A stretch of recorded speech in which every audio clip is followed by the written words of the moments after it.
it's pretty wild. So I went out there to investigate it, and I found out further information that really, to me, gives credibility to the story. And this guy went as far as to get a job at a mushroom farm, of all places, to try and catch this creature.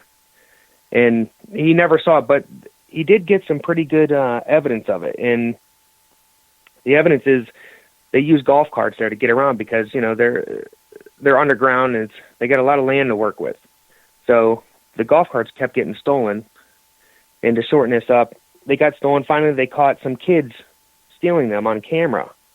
And when they were caught, the kids told them, because the kids had rifles on their backs, and the police asked them, "What are you doing? Why are you stealing a golf cart and you have rifles?" He said, "We were trying to catch this giant bat that's been flying in and out of here." And they called it a bat, and it had red eye shine at nighttime.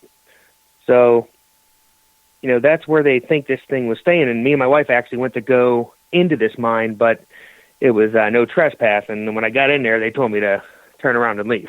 So I wasn't allowed in there. But the credibility of the story was pretty good. The guy seemed genuine and seemed to be all there. So wow. I actually believe him.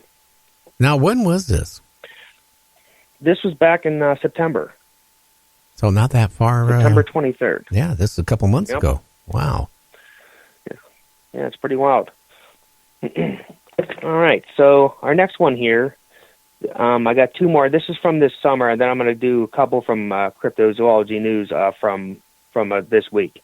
All right, so this one here comes from me. This is from July. It says, me and my daughter were out in the woods. This is in West Mifflin, Pennsylvania, and they were going on a hike because the dad just got surgery, and he was trying to build up some strength in his leg.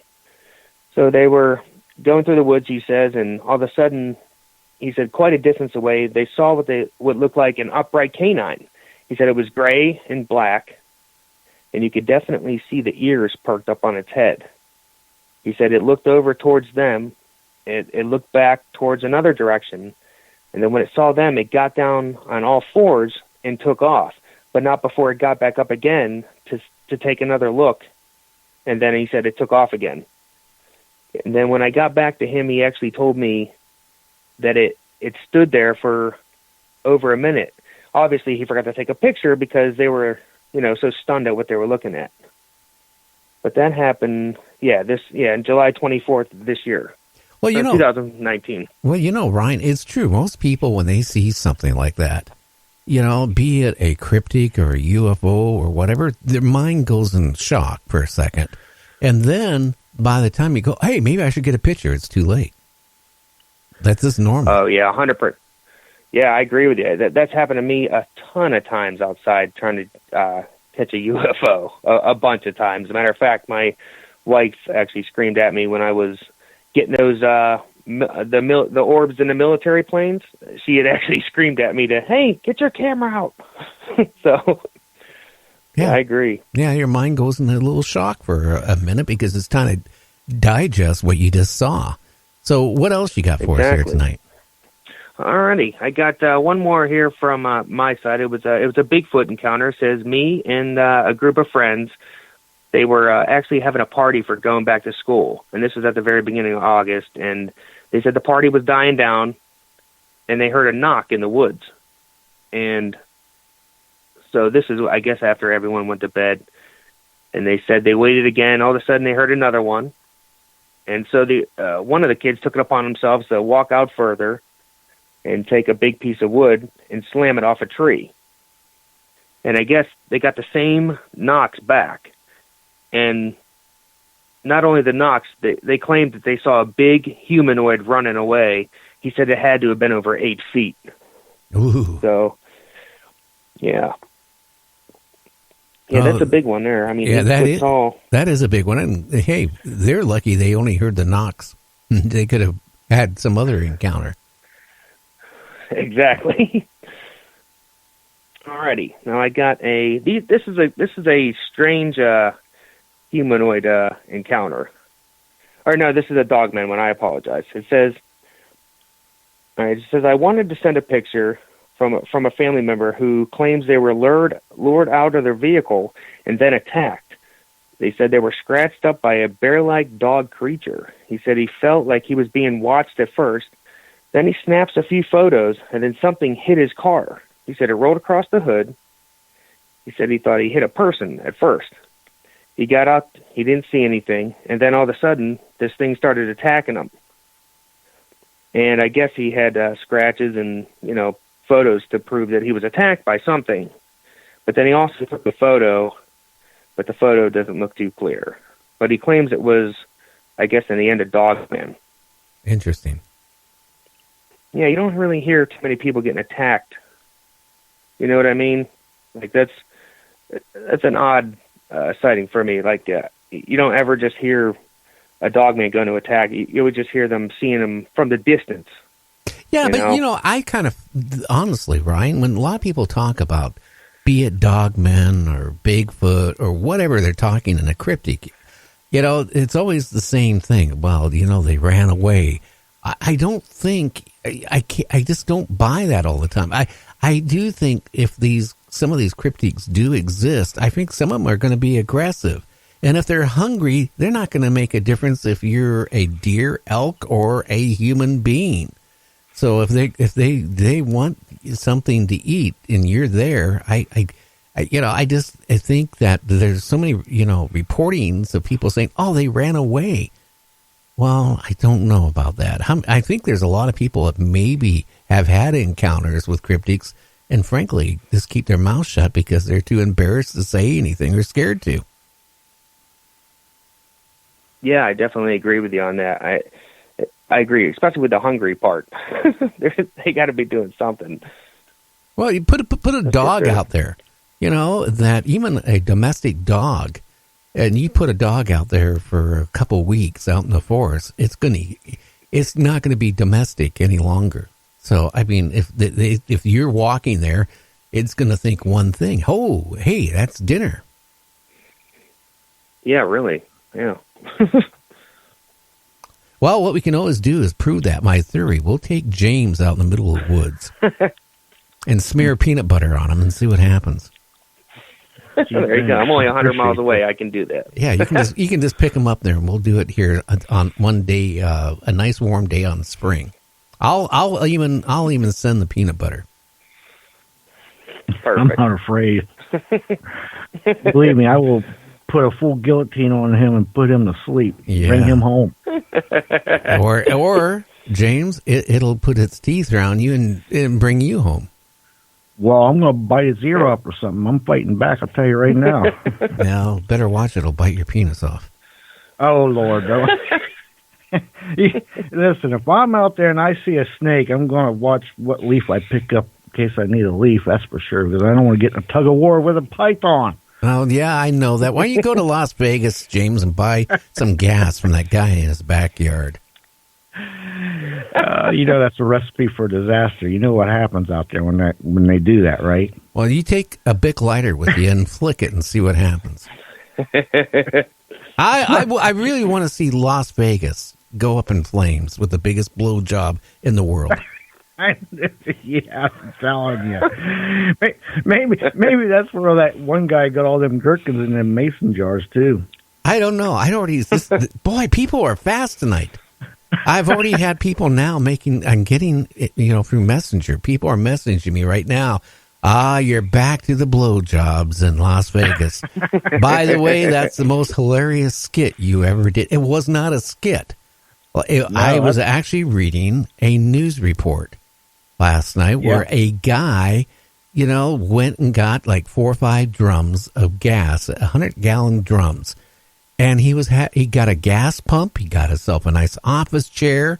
He had his gas pump rigged up to, get the gas out of the gas cans.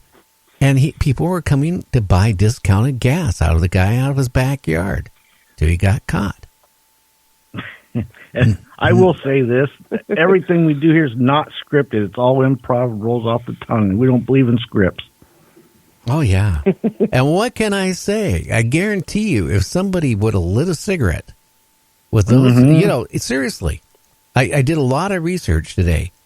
When you have 400 or 500 gallons of gas in drum tanks, and you're running a siphon hose or a pump and all that stuff. Who knows how he had his equipment done? But all you know, none of it would have to be safe. Even running the pump in the gas pump takes electricity. Any of that stuff, could have ignited it, and it would have been a big bang. Yeah, definitely not sucking on the hose for each car that's coming up. Yeah. Even cell phones are dangerous. Static electricity. It's all a recipe for disaster. And look at the poor neighbors. They probably weren't that far away from them. And when that goes, they're definitely going to get their windows blown out at the least. Yeah. Considering the blowjob out of Las Vegas. I mean, Las Vegas is noted for that.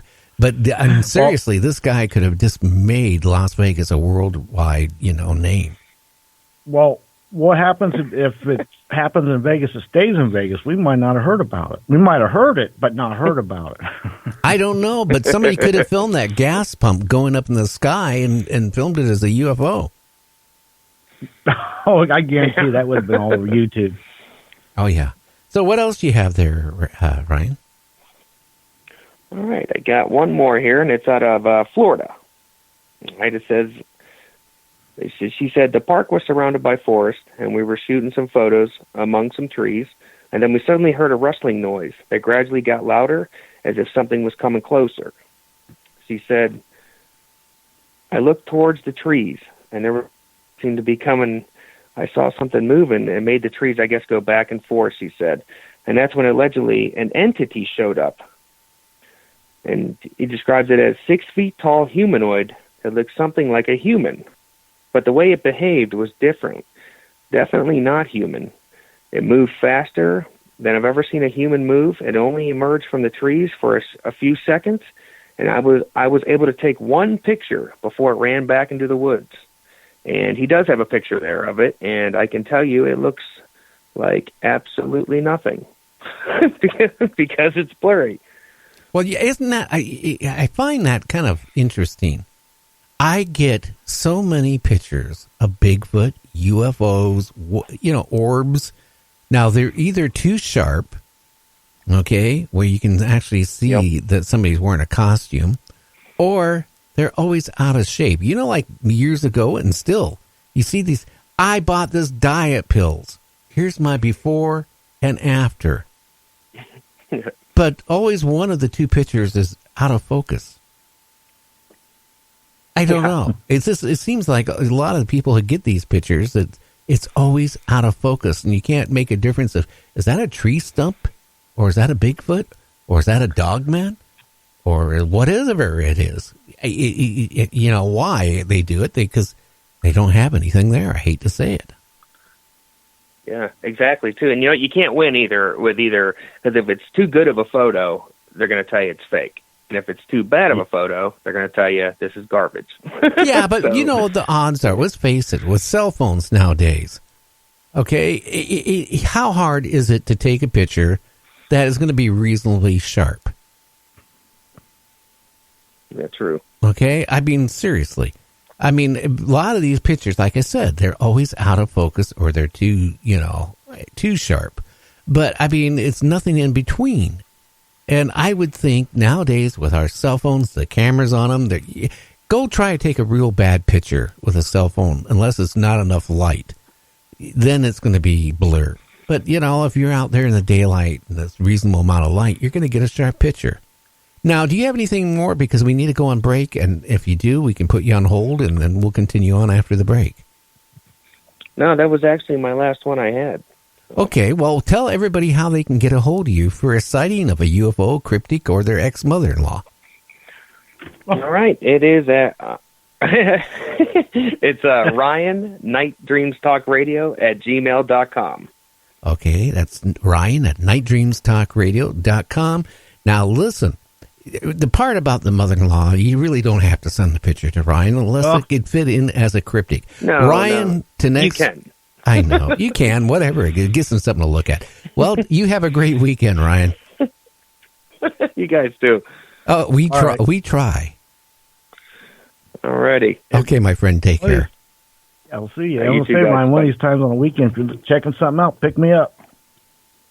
Will do. Yes, and then when he's there and uses the restroom, drive off.